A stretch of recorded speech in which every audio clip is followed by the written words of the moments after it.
Okay, perfect. So the title of my paper, my research was Finding Terrestrial Protoplanets in the Galactic Neighborhood. As you can see here, there's a lot of names because of the open author process that we did. So I want to take just a second to thank everyone that participated and that gave feedback on my paper. That was very helpful and ended up in a lot of names. So that was great. Anyways, let me get started. So I'm going to just briefly describe what LIFE is. I'm sure most people here already know, but the LIFE collaboration is developing a technical roadmap for a space-based mid-infrared nulling interferometer, which will cover a wavelength range roughly between 4 and 18.5 microns. So this instrument has potential to study the formation and evolution of planetary systems by characterizing their atmospheres, essentially. And the goal of my research was to study the capabilities of the LIFE instrument using LifeSim, which is the official simulator, in the detection of magma ocean protoplanets at distances that reached almost 100 parsecs, so in the galactic neighborhood. And very shortly, why we want to use LIFE for these planets is because LIFE covers the peak of the thermal emission of terrestrial planets, and it focuses on the emitted light. And for these kind of planets, the emitted light is, well, very important. But what exactly were my targets? My targets are post-giant impact protoplanets that are the result of, well, giant impacts around newly formed stars. Their hot molten surface shines strongly in the infrared, and this potentially makes them amenable at great distances. And it's important to mention two things. Firstly, that I focused on early transient phase planets. So these were protoplanets that go through the magma ocean stage as part of their evolution, like we believe Earth did, and did not focus on long-lived protoplanets that are, for example, tidally locked to their star and very close and molten. Now, this sketch here on the right is really nice because it shows a giant impact around a newly formed star, but it's important also for me to mention that I did not observe disks. I was looking at magma ocean protoplanets after the disk has dissipated, and yeah. So why is the characterization of these magma ocean atmospheres important? Well, in this stage of a planet's evolution, by characterizing the atmospheres of these planets, we can get a crucial insight into the distribution of volatiles such as H2O and CO2. And also we can get very nice, important insight into the transition from primary atmosphere of a newly formed planet, which, as you know, is composed mostly of gases from the disk, to the secondary atmosphere.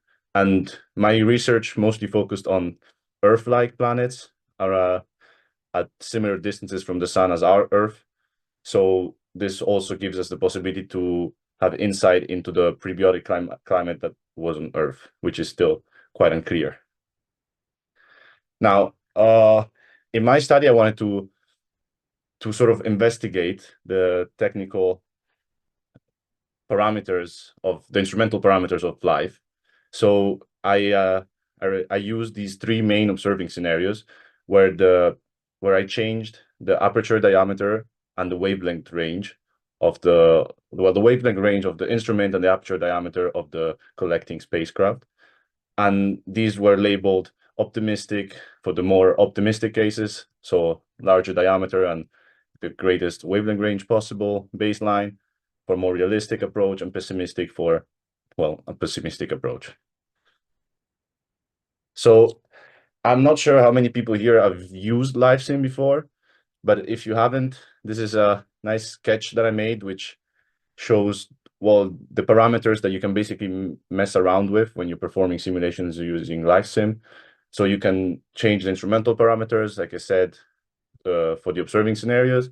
You can change the planet parameters, the star, the distance of the target system to the instrument, the integration time of your simulation, the ecliptic latitude of your targets, and also very important factor, the dust level, both local and in the system that you are observing. So now I'm gonna delve straight into my results. So the first study that I did was an integration time study, where in the baseline scenario of the instrument, I targeted young stellar associations, namely Beta Pictoris, TW Hydrae, and Eta Camaleontis. These were chosen for two main reasons, because they are young and because they have a lot of M stars relative to other young stellar associations. And we also made sure to take a varied range between 30 parsecs to 100 parsecs. So, and the plot on the right that you can see here is a plot of the integration time in log scale in minutes against the temperature of the planet that is being observed. The green lines are for the furthest association, and the red line are for the closest association, Beta Pictoris. The solid lines are for observing a planet, a Earth-sized planet around an M star, while the dashed lines are for an Earth-sized planet around a Sun-like star. As you can see, in principle, enough signal gets collected quite fast by LiveSim, so detection is possible.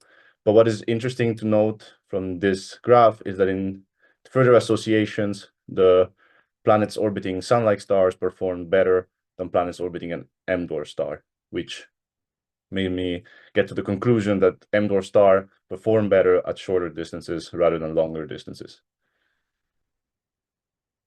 Then I moved on to comparing the different observing scenarios to get an idea of the technical trade-off that you can get when using live between aperture diameter and the wavelength range when observing these kinds of targets. And this is another plot which shows the integration time in minutes in a log scale against the temperature of the planet. And one thing that is clear instantly is that the optimistic scenario obtains really good results that lie on the 1 minute line. These are, of course, very ideal because in reality you cannot perform observations of 1 minute, but these are just to show that in principle these planets that are really bright but also quite far, you can collect enough signal quite fast. And something that is important to take away from this graph is that the furthest association, which is at 94 parsecs, was detected in the baseline scenario faster than the nearest one in the pessimistic, which goes to show how important the difference in aperture diameter and wavelength range is for these kinds of targets.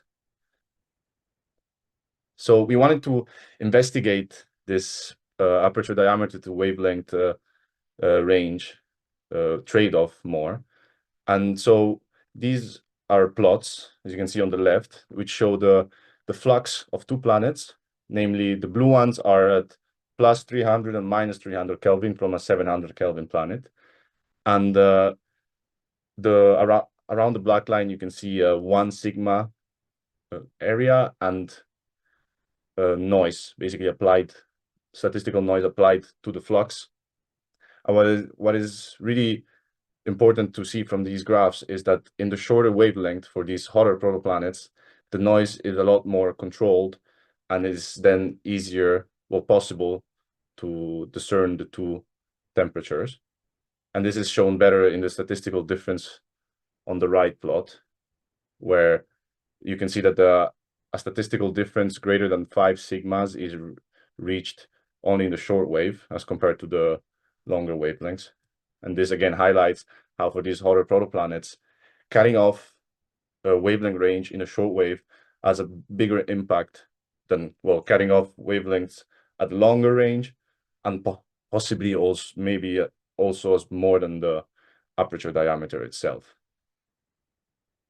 Now, one of the main feedbacks that I've received on the paper was the problem of M dwarfs luminosity, which varies greatly when they are young, as you know, before they settle so they decrease. It decreases in the early stages of their lifetime. So they start off brighter than they are once they reach their main function. So this plot here on the right shows on the y-axis, you can imagine this y-axis as time, and time goes forward as the value decreases. So the luminosity of the star that I'm observing around, which is an M dwarf star, decreases with time, and the yellow horizontal line is the current luminosity. And this plot shows the resulting signal to noise ratio when trying to observe an Earth-sized planet around the star. And what is important to note is that even at the brightest point of this M dwarf, the difference at the detection threshold of 7 is of roughly 3 parsecs, which is not a huge difference, and it can be handled by reasonably changing the integration time, which was a great result.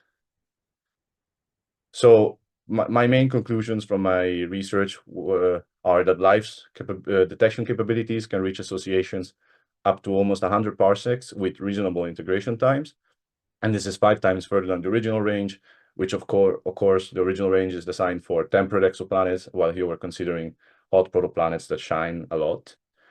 Protoplanets that orbit M-dwarf stars are favorable targets for life, but at shorter distances. This, we believe, is due to the inner working angle of the resolution. So the resolution of the interferometer, which is taken into account into LifeSim, but it is unclear yet if this will be physically possible once the instrument is there. And finally, the wavelength sensitivity of life highlights really the importance of the shortwave emission for hot protoplanets as compared to the longer wavelengths. And finally, of course, the luminosity variation of young M stars is not a problem. And I also wanted to add that one other main feedback that I received was on the dust, and the dust levels were studied quite in depth in the paper. So if one is interested in seeing that, you can see it, go look at the paper, but I didn't have time to include it in the slides here today. And that's it. Thank you.